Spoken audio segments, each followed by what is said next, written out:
ካነጋገሯ ነው ይሄንን ያልኩት። ቤተሰቦቿ ህይወቷን እንድትቀይር የክፍለ ሀገር ልጅ ናት። ወደ ዱባይ ላኳት። በቤተሰብ እጮኛ መጣላት፣ ቀለበት ታሰረላት እና ወደ ዱባይ መጣች። ወደ ዱባይ መጥታ 2 ዓመት አንድ ቤት ሰርታ ሰዎቹ አሮጊት መጠበቅ ነበር ስራዋ። አሮጊቷ ስትሞት ወደ ልጅ ቤት መጣች። ልጅ ደግሞ ሴት ልጅ ቤት ማለት ነው። ባለትዳርና የ3 ልጆች እናት ናት። እሷ መዳምየው ፎቅ ነው ቤቷ።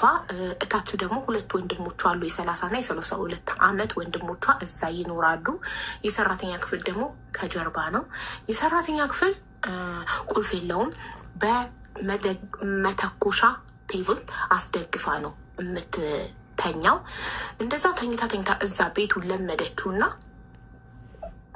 4 ዓመት ሆናት ማለት ነው። 2 ዓመት የመጀመሪያ ቤት፣ 2 ዓመት እዚኛው ቤት። ከዛ እየተላመደች ስትመጣ በሩን ክፍት ማድረግ ጀመረች። ክፍት ማድረግ ማለት ረሳች። አንድ ቀን ረሳች፣ በጣም ደክሟት ረሳች። ጠረጴዛውን ሳታደርግ ረስታ የ30 ዓመቱ ወንድም የመዳም ወንድም ገብቶ ደፈራትና እያለቀሰች እናገራለሁ ለመዳም ስትለው ብትናገሪ ፖሊስ ጣቢያ እስር ቤት ታስገባሻለች፣ አንቺን የምትጎጁን ያልጎዳም የወንድሜን ስም አጠፋሽ ብላ እህቴ ታሳስርሻለች አላት። ይህን ሲላት ፈርታ አልተናገረችም። ቆየች።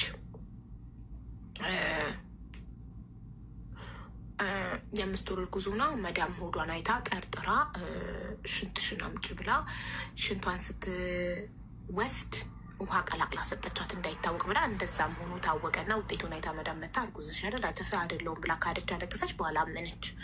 ነሽ ብላ ስትከራከራት አመነች እና ኬት ነው አለቻት። ወንድምሽ ደፍሮኝ ነው አለቻት። ከዛ እኔ ፖሊስ ጣቢያ ልወስድሽ ስትላት እኔ ፖሊስ ጣቢያ አልሄድም ወደ ሀገሬ ብቻ ሸኘኝ አለቻት። ሴትዮዋ ማንም እንዲሰማባት ስላልፈለገች ወዲያው ጌጥ ቆርጣ ወደ ሀገሯ ሸኘቻት። ወደ ሀገሯ ስትሸኛት የ6 ወር ደግሞ 6000 ድርሃም እጇ ላይ ነበር። ከተደፈረች ጊዜ ጀምሮ ለ5 ወር ያህል ቤተሰቦቿን አናግራ አታውቅም። ስትደፈር ህይወት አስጠላት፣ ጨለመባት።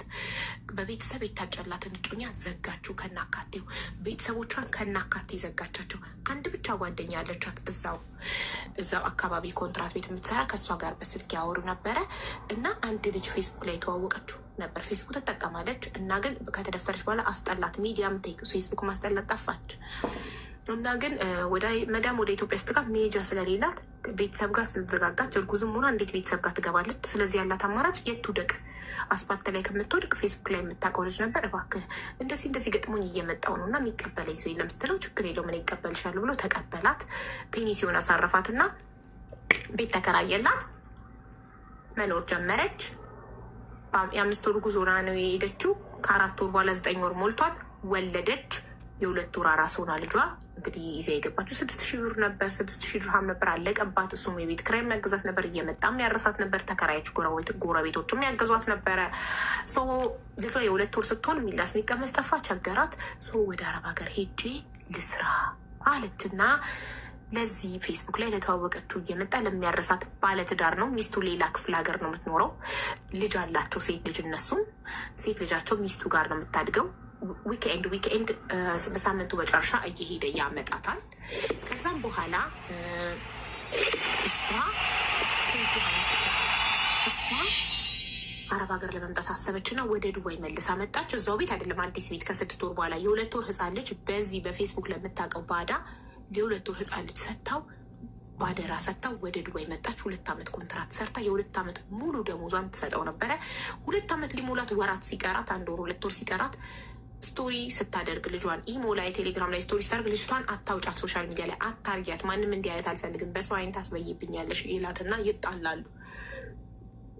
ይጣሉና እንደመጣች ፍቅረኛ በፌስቡክ ተዋውቃ ነበረ። ፍቅረኛዋ ተቀበላትና ፍቅረኛዋ ጋር ሳምንት ተቀምጣ ካርጎ የላከችው መጣላት ምናምን ካርጎን ተቀብላ ደወለችለትና ልጅ ማየት ፈልጋለሁ ስትለው ወልደሽ የጣልሻትን ልጅ አሁንስ እንደመጣሽ ለምን እኔ ጋር አልመጣሽም? ከመጣው 3 ቀን ነው ምናምን ብለው ማለት ነው። ለምን መጀመሪያ እኛ ጋር አልመጣሽም? ለምን ማንም ጋር ሄድሽ? ምናምን ብሎ ተናገራት። አላሳይም አላት። ከዛ ልብሱን ለልጇ በካርጎ ያመጣችውን ልብስ ለጓደኛው ደውላ ሰጥታው ልጇንም ሳያሳያት ቤተሰብም ሄዳ ክፍለ ሀገር ለ15 ቀን አይታ መውለዷንም እንደዚህ የገጠማትንም ተናግራ እናትየውም ልጅሽን አምጪ ያሳድግልሻለሁ ብለዋት ወደ አዲስ አበባ ከተመለሰች በኋላ እሱ እምቢ አላት፣ አልሰጥም ብሏት ወደ ዱባይ ልጇን ሳታይ 2 ወር ኢትዮጵያ ተቀምጣ ልጇን ሳታይ ወደ ዱባይ ተመለሰች።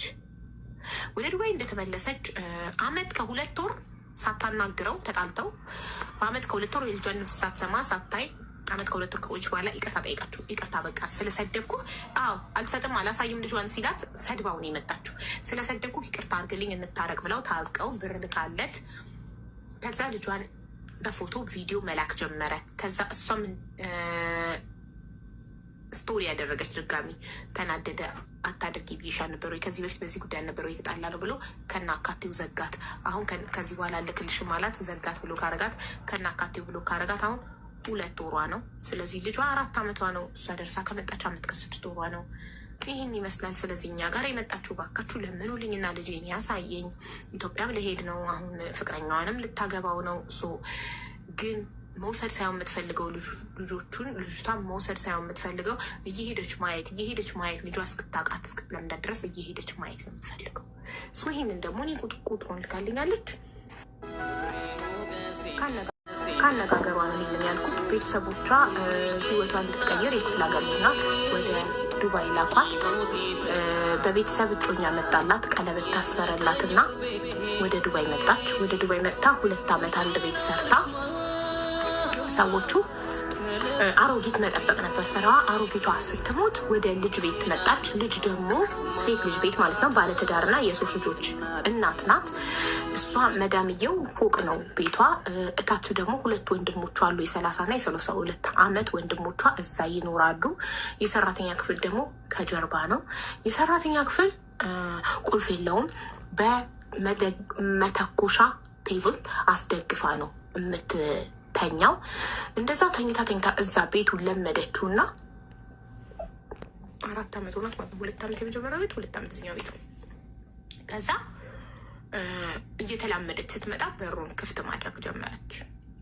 ክፍት ማድረግ ማለት ረሳች። አንድ ቀን ረሳች። በጣም ደክሟት ረሳች። ጠረጴዛውን ሳታደርግ ረስታ የ30 አመቱ ወንድም የመዳም ወንድም ገብቶ ደፈራትና እያለቀሰች እናገራለሁ ለመዳም ስትለው ብትናገሪ ፖሊስ ጣቢያ እስር ቤት ታስገባሻለች፣ አንቺን የምትጎጁን ያልጎዳም የወንድሜን ስም አጠፋሽ ብላ እህቴ ታሳስርሻለች አላት። ይህን ሲላት ፈርታ አልተናገረችም። ቆየች። የ5 ወር እርጉዙና መዳም ሆዷን አይታ ጠርጥራ ሽንትሽን አምጪ ብላ ሽንቷን ስትወስድ ውሃ ቀላቅላ ሰጠቻት እንዳይታወቅ ብላ። እንደዛም ሆኖ ታወቀና ውጤቱን አይታ መዳም መታ እርጉዝሽ አይደለሁም ብላ ካደች፣ አለቀሰች። በኋላ አመነች። ነሽ ብላ ስትከራከራት አመነች እና ኬት ነው አለቻት። ወንድምሽ ደፍሮኝ ነው አለቻት። ከዛ እኔ ፖሊስ ጣቢያ ልውሰድሽ ስትላት እኔ ፖሊስ ጣቢያ አልሄድም ወደ ሀገሬ ብቻ ሸኘኝ አለቻት። ሴትዮዋ ማንም እንዲሰማባት ስላልፈለገች ወዲያው ጌጥ ቆርጣ ወደ ሀገሯ ሸኘቻት። ወደ ሀገሯ ስትሸኛት የ6 ወር ደግሞ 6000 ድርሃም እጇ ላይ ነበር። ከተደፈረች ጊዜ ጀምሮ ለ5 ወር ያህል ቤተሰቦቿን አናግራ አታውቅም። ስትደፈር ህይወት አስጠላት፣ ጨለመባት። በቤተሰብ የታጨላትን እጮኛ ዘጋችው ከናካቴው። ቤተሰቦቿን ከናካቴ ዘጋቻቸው። አንድ ብቻ ጓደኛ ያለቻት እዛው አካባቢ ኮንትራት ቤት የምትሰራ ከእሷ ጋር በስልክ ያወሩ ነበረ እና አንድ ልጅ ፌስቡክ ላይ የተዋወቀችው ነበር። ፌስቡክ ትጠቀማለች እና ግን ከተደፈረች በኋላ አስጠላት። ሚዲያም ፌስቡክ ማስጠላት ጠፋች እና ግን መዳም ወደ ኢትዮጵያ ስትጋት መሄጃ ስለሌላት ቤተሰብ ጋር ስለተዘጋጋች እርጉዝም ሆና እንዴት ቤተሰብ ጋር ትገባለች? ስለዚህ ያላት አማራጭ የት ትውደቅ? አስፓልት ላይ ከምትወድቅ ፌስቡክ ላይ የምታውቀው ልጅ ነበር። እባክህ እንደዚህ ገጥሞኝ እየመጣው ነው እና የሚቀበለኝ ሰው የለም ስትለው ችግር የለውም እኔ ይቀበልሻለሁ ብሎ ተቀበላት። ፔኒሲዮን አሳረፋት እና ቤት ተከራየላት። መኖር ጀመረች። የ5 ወር ጉዞ ነው የሄደችው። ከ4 ወር በኋላ 9 ወር ሞልቷት ወለደች። የ2 ወር አራስ ሆና ልጇ እንግዲህ ይዛ የገባችው 6000 ብር ነበር፣ 6000 ድርሃም ነበር አለቀባት። እሱም የቤት ኪራይ የሚያግዛት ነበር፣ እየመጣም ያረሳት ነበር። ተከራዮች ጎረቤቶችም ያገዟት ነበረ። ልጇ የ2 ወር ስትሆን ሚላስ የሚቀመስ ጠፋ፣ ቸገራት። ወደ አረብ ሀገር ሄጄ ልስራ አለችና ለዚህ ፌስቡክ ላይ ለተዋወቀችው እየመጣ ለሚያረሳት ባለትዳር ነው። ሚስቱ ሌላ ክፍለ ሀገር ነው የምትኖረው። ልጅ አላቸው፣ ሴት ልጅ። እነሱም ሴት ልጃቸው ሚስቱ ጋር ነው የምታድገው። ዊክኤንድ በሳምንቱ መጨረሻ እየሄደ ያመጣታል። ከዛም በኋላ እሷ አረብ ሀገር ለመምጣት አሰበችና ወደ ዱባይ መልሳ መጣች። እዛው ቤት አይደለም አዲስ ቤት ከ6 ወር በኋላ የ2 ወር ህፃን ልጅ በዚህ በፌስቡክ ለምታውቀው ባዳ የ2 ወር ህፃን ልጅ ሰጥታው ባደራ ሰጥታው ወደ ዱባይ መጣች። 2 ዓመት ኮንትራት ሰርታ የ2 ዓመት ሙሉ ደሞዟን ትሰጠው ነበረ። 2 ዓመት ሊሞላት ወራት ሲቀራት 1 ወር 2 ወር ሲቀራት ስቶሪ ስታደርግ ልጇን ኢሞ ላይ ቴሌግራም ላይ ስቶሪ ስታደርግ ልጅቷን አታውጫት፣ ሶሻል ሚዲያ ላይ አታርጊያት፣ ማንም እንዲያየት አልፈልግም፣ በሰው አይን ታስበይብኛለሽ ይላትና ይጣሉና እንደመጣች ፍቅረኛ በፌስቡክ ተዋውቃ ነበረ። ፍቅረኛዋ ተቀበላትና ፍቅረኛዋ ጋር ሳምንት ተቀምጣ ካርጎ የላከችው መጣላት ምናምን ካርጓን ተቀብላ ደወለችለትና ልጄ ማየት ፈልጋለሁ ስትለው ወልደሽ የጣልሻትን ልጅ አሁንስ እንደመጣሽ ለምን እኔ ጋር አልመጣሽም? ከመጣው 3 ቀን ነው ምናምን ብለው ማለት ነው። ለምን መጀመሪያ እኛ ጋር አልመጣሽም? ለምን ማንም ጋር ሄድሽ? ምናምን ብሎ ተናገራት። አላሳይም አላት። ከዛ ልብሱን ለልጇ በካርጎ ያመጣችውን ልብስ ለጓደኛው ደውላ ሰጥታው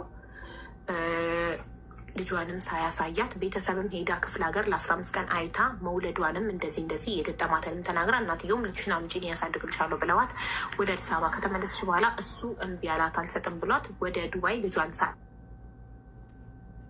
2 ወር ኢትዮጵያ ተቀምጣ ልጇን ሳታይ ወደ ዱባይ ተመለሰች። ወደ ዱባይ እንደተመለሰች አመት ከ2 ወር ሳታናግረው ተጣልተው በአመት ከ2 ወር የልጇን ነፍስ ሳትሰማ ሳታይ አመት ከ2 ወር ከቆየች በኋላ ይቅርታ ጠይቃችሁ ይቅርታ በቃ ስለሰደብኩ አልሰጥም አላሳይም ልጇን ሲላት ሰድባው ነው የመጣችሁ። ስለሰደብኩ ይቅርታ አድርግልኝ እንታረቅ ብለው ታርቀው ብር ልካለት ከዛ ልጇን በፎቶ ቪዲዮ መላክ ጀመረ። ከዛ እሷም ስቶሪ ያደረገች ድጋሚ ተናደደ። አታደርጊ ብዬሽ ነበር ወይ ከዚህ በፊት በዚህ ጉዳይ ነበር ወይ የተጣላ ነው ብሎ ከናካቴው ዘጋት። አሁን ከዚህ በኋላ ልክልሽም አላት። ዘጋት ብሎ ካረጋት ከናካቴው ብሎ ካረጋት አሁን 2 ወሯ ነው። ስለዚህ ልጇ 4 ዓመቷ ነው። እሷ ደርሳ ከመጣች 1 ዓመት ከ6 ወሯ ነው። ይህን ይመስላል። ስለዚህ እኛ ጋር የመጣችሁ ባካችሁ ለምኑልኝና ልጄን ያሳየኝ። ኢትዮጵያም ልሄድ ነው አሁን ፍቅረኛዋንም ልታገባው ነው። ግን መውሰድ ሳይሆን የምትፈልገው ልጅቷን መውሰድ ሳይሆን የምትፈልገው እየሄደች ማየት ልጇ እስክታውቃት እስክትለምዳት ድረስ እየሄደች ማየት ነው የምትፈልገው። ይህንን ደግሞ እኔ ቁጥሩን ልካልኛለች።